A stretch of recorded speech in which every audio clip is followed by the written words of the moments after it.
Hi friends, குயிக்கான ஒரு dinner recipe எப்படி செய்யலான்னு பார்க்கலாம் வாங்க.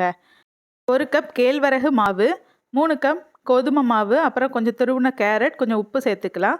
அப்புறம் ஒரு கடாயில் எண்ணெய் சேர்த்து கடுகு, உளுந்தம்பருப்பு, கடலைப்பருப்பு, கருவேப்பிலை, வெங்காயம் போட்டு வதக்கிக்கலாம். அது கூடவே கொஞ்சம் நறுக்கின கொத்தமல்லியும் சேர்த்து வதக்கி இந்த மாவு கூட சேர்த்துக்கோங்க.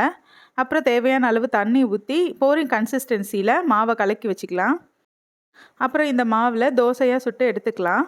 இதுக்கு தொட்டுக்கிறதுக்கு எப்போதுமே சட்னி தானே செய்வோம். அதுக்கு பதிலாக நான் என்ன பண்ணேன்னா பன்னீர் புர்ஜி செஞ்சுருக்கேன். அதுக்கு ஒரு கடாயில் எண்ணெய் ஊற்றி சோம்பு போட்டு தாளிச்சிட்டு, அப்புறம் வெங்காயம், கொஞ்சம் உப்பு போட்டு நல்லா வதக்கிக்கணும். அப்புறம் இஞ்சி பூண்டு பேஸ்ட், தக்காளி எல்லாம் போட்டு வதக்கிக்கலாம். நல்லா வதங்கினதும் அது கூட கொஞ்சம் கொத்தமல்லி பொடி, நான் கொஞ்சம் சாம்பார் பொடி தான் யூஸ் பண்ணேன், போட்டுக்கலாம். போட்டு நல்லா வதக்கி மூடி வச்சு வேக வச்சுக்கலாம். அதுக்கப்புறம் பன்னீரை துருவி வச்சுக்கணும். அந்த பன்னீரையும் சேர்த்து நல்லா பெரட்டிடலாம். இது ஒரு 1 மினிட் கிட்ட குக் ஆனாலே போதும், நல்லா குக் ஆயிரும். அது கூட நறுக்கின கொத்தமல்லி தழை போட்டு இறக்கிடலாம். எப்போதுமே சட்னி செஞ்சு போர் அடிச்சதுன்னா இந்த மாதிரி செஞ்சு பாருங்கள். தேங்க்ஸ் ஃபார் வாட்சிங்.